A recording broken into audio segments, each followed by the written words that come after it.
Welcome to the Starfish Diaries. I am your host, Liz McKean, and you might have found me from another podcast or from yoga or through coaching or maybe a recovery event, but all that matters is that you're here now, and I am so glad that you're here.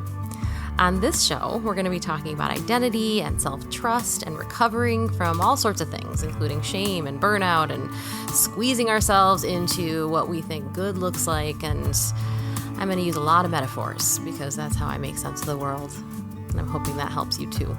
I'm really just here to remind you and honestly remind us that there is no such thing as doing life wrong and that you do get to make your life into a place that you want to be. And we're going to figure it out together. So let's go. Hello. Happy New Year. Actually, I think the last podcast probably dropped shortly after the New Year, but this is the first recording I'm doing in the New Year. So Happy New Year to me and to all of us if you're listening to this early in the year of 2026. And you get to start again. We get to start again anytime we damn well decide we want to start again. I have always been a really big fan of setting intentions on March 4th. I think I might have said this in the last recording because March 4th is the one day of the year that is a command. So I'll do a special March 4th episode when we get there. But the Lunar New Year is coming up on February 17th. And that's when we shift from the year of the snake to the year of the horse. If that is meaningless to you, give it a goog because there's all sorts of cool stuff online to read about it. And honestly, if it was just like a random Tuesday that you feel like starting again, I say, let's give ourselves permission to do that because it's fun to have the oomph of new beginnings, and also we get to do what we want because it's our life and time is a construct. And I'm also remembering that I did talk about a lot of this on the last podcast, but we're not going to start over because, today's a new beginning. Anyways, I want to start with some deep breaths because that's our jam, because that's what we do here on the Starfish Diaries. So if you are in a place that you can get comfortable and close your eyes, that's always kind of a nice little gift to give yourself. And if you are not, that is okay. I invite you to just invite a little softness somewhere, unclench your jaw, unscrunch your forehead, unshrug your shoulders, and, even those little tiny things can send a signal to your body, to your mind, to your nervous system, to whatever needs to get that signal within you that you're safe, that everything's okay. And then we're going to kind of relax a little bit here. So find that softness in whatever way feels right for you. And then as you're ready, take a deep breath in through your nose if that's available. And a big sigh out. We're going to do it 2 more times. Big breath in through your nose if that works for you. Longer sigh out. See if it can be double the length of your inhale. This last one we're going to hold at the top because it's fun. Take a deep breath in. Hold at the top. Keep holding, but notice if your shoulders are all shrugged up again and unshrug them. Maybe smile a little. Open your mouth, let it go. Gorgeous. Beautiful. Perfection. No notes. 5 stars. I'm so glad that you're here. So I want to talk about opposites. There's a concept in yoga that in Sanskrit is sukha and sthira. And these 2 words I used to bring up a lot in classes when I would teach yoga and really play with the noticing of these 2 quote unquote opposites. Sukha is, you kind of tell by the word, it's like sweetness, right? Like sucrose, it's like a sugar. So sukha is softness and sweetness, and there's some rest in there, and there's just like a gentle nature. And sthira is strength and like this foundational rigidity, but in the hold you up kind of way. I'm looking at both of these words very positively. So there's the softness and the sweetness, and then there's the strength and the stability of that sthira. And the teaching in yoga and what we're going to talk about today is how we need them both, and how it's, you can't have one without the other. And we both have both of them within us. I think it can be easy, in kind of our cultural definitions to look at sukha and that like sweet softness as like the feminine, and the sthira and the stability and the strength as the masculine. And, I think that's fine to look at that way, because I feel like those are just additional words, and the masculine and feminine definitely lives in all of us. But that's the point, is that these live in all of us. And it's cool in yoga. I can create metaphors out of yoga all day long, and I will. This is very apparent in the physical practice, the asana of yoga, which is the movement, your downward dog, etc. Because you truly need both to make these postures work. And there's certainly, you can stretch and do things that look like yoga poses in a way that leaves out the yoga philosophy of it all. And it's just like, look at this pretty shape that I can make. And some people find that easier than others. But I really like to look at these a little more deeply and see the meaning behind them, and have, our physical self be this manifestation, this illustration of all the things that are happening in this holistic version of us, of ourselves. So in a downward dog, for example, which I feel like most people are relatively familiar with what that posture looks like, you've got both elements. I have never in my life cued a downward dog in a yoga class without reminding people to breathe, without reminding people to unclench their jaw. You may have heard me do that here as well on this podcast. Without allowing your heart to sink towards your thighs, which sounds very strange to say when I'm looking right at a screen. And, if you're just listening and have not done downward dog, that might sound foreign, but there is like an element of like softening part of you, even while you're holding yourself up in this, rather, for some people, unnatural posture, right?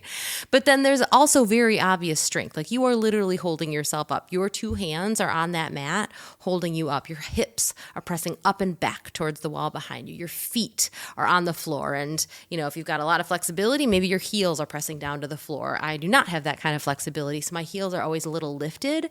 And so there is that strength, that stability holding me up. But if I remember and remind myself to invite in more of the softness, more of that sukha, I can let my heels soften down a little closer to the floor. So there's so many ways to pull in both of those elements into a physical posture, even just standing. Actually, no, even just sitting. So I'm sitting in my chair right now, right? And I have that sthira, that stability. I've got my bones holding me upright. I've got the chair holding me upright, for heaven's sake. I'm sitting up tall, but also I have my legs crossed. I just let my arms kind of flop onto the table. And I could go even further into the softness, and I could let myself kind of slump and let my back round. And I will pay for that later if I sit this way too long. So allowing the softness in places like my jaw, like my shoulders, my arms, allowing the chair to be the thing holding me up, but then bringing a little more stability into my spine is what's going to make this not only a comfortable seat, but one that I won't pay for later with a sore back. So the concept of having strength and softness in a yoga pose, I feel like is relatively easy to grasp, right?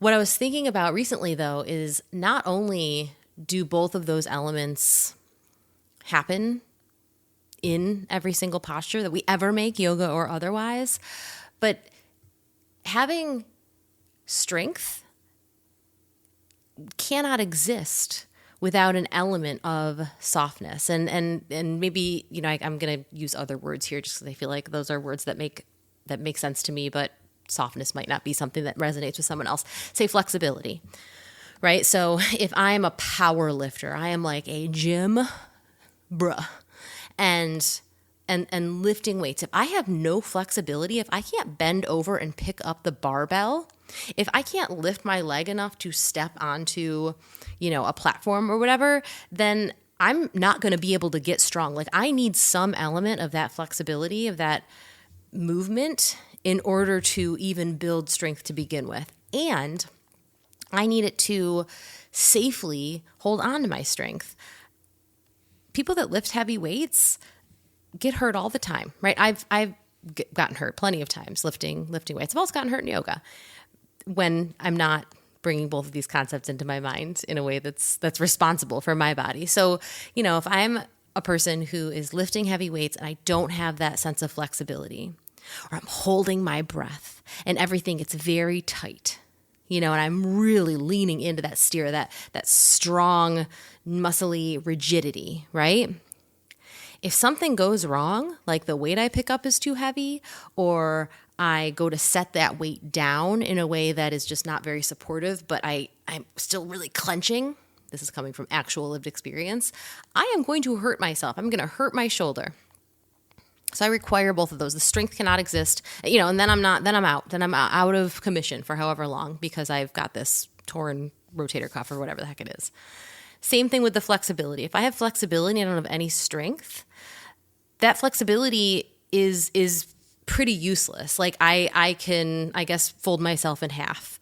But the things that are going to feel really good, like even being able to stand up and touch my toes, maybe that feels really good. Oh, the hamstring stretch in it, like in itself, is amazing, right? But like, if I don't have the ability to stand, if I don't have the ability to reach for my legs, then that which requires strength, which requires some of that stability, then I'm not going to be able to achieve that level of flexibility. And this exists I'm using all these physical body examples just because I feel like that's easy to envision.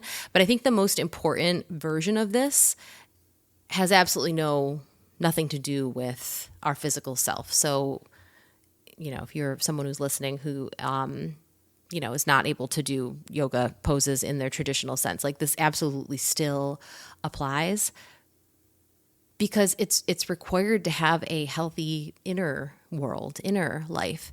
And in the same way, everything we do, every relationship we hold requires the sukha and the sthira. It requires the softness and the sweetness and the warmth, right? Like, love in and of itself has a warm, soft, mushy feel to it, right? But love that is only soft and mushy, I mean, that's a Hallmark movie, which I love a Hallmark movie, but it is not a reflection of real life. Love in that, soft and warm sense also can only exist in the long term, in my little podcaster opinion, if there is stability, if there is some strength. I love my husband so, so much. And that love feels warm. And that love feels like I can just, melt right into him when I need to. And I feel that way because I know that there is stability there. I believe in the strength of our relationship, of our partnership. So because both things exist is why the relationship exists, right? It can't just be one or the other. One can't exist without the other. And then within my own self, within my own mind, I try very hard to be a person who is open to a lot of ideas, who's open to, change. My whole career is built on our innate ability to grow and change. And that in itself is flexibility, right? Movement. But to have that kind of movement, to make big changes in your life, takes a huge amount of strength. It takes a strong, trust in yourself. It takes the strength to ask for help. Asking for help in itself is something that is very vulnerable, and there's like a softness there. And also it takes a lot of strength to do it. Both of those things have to exist. And then I think about our brains, right? Our little mushy brains that are just wildly powerful computers in all of their mushy brainness. And we have this conscious part of ourselves that is like a very small percentage of our brain power, but it's the one that we, think is running the show. We have our subconscious part of ourselves, which is a huge percentage of our brain, the part that is running all the programs in the background. Everything from keeping your heart beating, your breath steady, to quickening your breath when you are stressed about something because as a human that something's happening in front of you that is stressful and your body's going to react. That's not something that you consciously are doing, right? That is all based on the stories that are happening under the surface. And it's interesting because there is this like divider that's happened that is between your conscious mind and your subconscious mind that kind of tries to protect the status quo. So like the stories, the beliefs, the under the hood stuff, There's a reason that like we're not really aware of that stuff. It's because we have the conscious brain and then there's like a barrier. This is super, metaphorical, I guess is the best way I can say it, that and not so much a scientific diagram that I'm drawing for you right now, but there is this barrier because if there was just open space between your conscious and your subconscious mind, like you wouldn't know what was reality. You maybe would have to think really hard about it in order to breathe or know how you want to react to something, and there's just you wouldn't be able to function. So in all this mushiness and these automatic things that are just kind of flowing, there's also rigid stories. There's also a wall between your conscious and subconscious. And in order to like bring that wall down and make some changes there requires effort, requires that, strong and soft act of asking for help. Hypnosis is a really helpful modality for making those changes to get from that conscious mind into the subconscious. And that also requires both softness and strength. Because if I'm going to sit down with you and hypnotize you so that we can make some changes to your subconscious patterns, habits, we are in this together, right? We've made this decision, and that again takes a lot of strength. And even within the actual practice, it looks very meditative, relaxing, but I'm going to be asking you to do things, like starting with just find a point on the wall in front of you where your eyes are steady. We're going to narrow your focus down to that one little point on the wall. And then we're going to take you through a little bit of a journey to give your conscious mind something to do so that we can start talking to the subconscious. And there is just such a balancing act. There's such a dance between rigidity and strength and softness and flexibility. And it doesn't work without both of those things there. And this is just in a thing that happens while we're just sitting in front of each other, breathing. Looking like we're just relaxing and having a little meditation. Both of those programs are running. Both of those things are happening. And I think that's not only a cool thing to notice, as you just go through your day, just noticing this is an area where I am very rigid. And noticing like, and in order to be rigid, in order to stand my ground here, it requires me to, be soft in this way. It requires me to be flexible in this way. This is an area of my life where I am very flexible. Like, if you're a parent, there's just things that you've got to handle with your kid in a way that is very flexible, that is very soft, that is very like, you are still, not even fully cooked as a human yet. So we're going to, you're going to be a pain in my ass sometimes, but there needs to be rigidity. And like, how does that balance happen? How do you do that dance to make your life work? And maybe just like appreciating that both things are happening all the time, that one can't happen without the other. So I guess my invitation to you would be just to notice, just to start noticing, like this dichotomy that's happening all the time, every moment. And if you find yourself relying way too much, like in a way that's making you uncomfortable in one direction, maybe just bring in a little of the other. If you're sitting watching TV and you have a headache because you're clenching the hell out of your jaw, maybe the first thing you do is just unclench your jaw. Maybe you take a little bit of a deeper breath. And if you find yourself, struggling to get back into the swing of things post-holiday season and wanting to do nothing but just like lay around, because laying around is wonderful. And it's uncomfortable to be forced to do other things when that's what you want to do. Maybe you find an area that you could just invite a little bit of that stability into your day in a way that maybe will just start to even it out a little bit. Maybe get up and take a walk. Jump up and down. Maybe, give yourself a schedule in the morning that is loving towards yourself. I'm going to have a cup of tea. I'm going to take a few deep breaths. I'm going to, do a few stretches or whatever. That is a combination of that softness and that flexibility and stability and structure and strength. Because you have both of them in you, and you get to just play with that. You can just play with like, how do these two things work together? How do these play in my mind, in my body?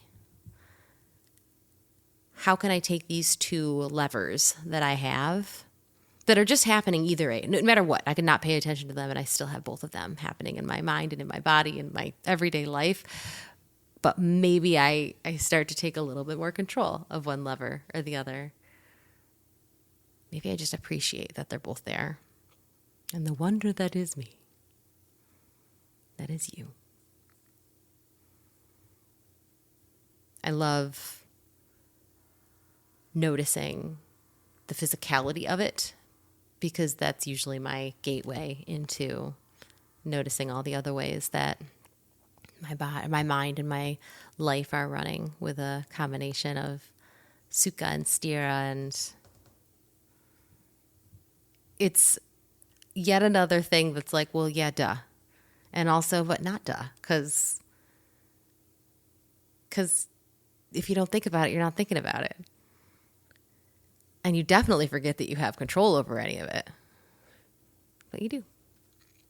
Because you are wildly powerful. And your very strong, very brilliant, very mushy brain has all those things in it too. And you have the power to, make changes when you want to. Because you're strong as fuck. And I'm so glad that you're here with me. Thanks for listening to this, wandering thought that I've been ping-ponging around in my brain recently. I'm going to leave us at that today, because it is getting very dark outside, and the part of me that wants to do nothing but lay around is rapidly approaching in this evening. So, wherever you are, give yourself a little more of that sukha energy, a little more of that sweetness, that softness. Soften your shoulders, your jaw, and then when you're ready, take a nice deep breath in through your nose and out with a sigh. Good. Feel those shoulders relax. And again, big breath in. Feel your rib cage expand. Exhale twice as long. Good. Last one. Biggest breath you've taken all day. Breathe it in.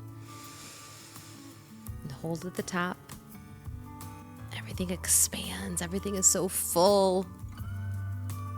And then open your mouth and let it all go. That's the good stuff. Thank you for being here, and for being you, and for bringing all your sweetness and strength into the world, into this moment. And I'll see you next time. Thank you so much for listening to today's episode of Starfish Diaries. I want to take a quick moment to thank some of the people who have made this possible. The artwork that I am so in love with is by my friend and the most talented artist, Mo Houston, and you can find her and her work and work with her by going to Joy Scout Studios. I will have that linked in the show notes. And thank you to my incredible editor, Sean Gritters. If you are looking for production support with your podcast, highly recommend that you check him out. His information will also be in the description.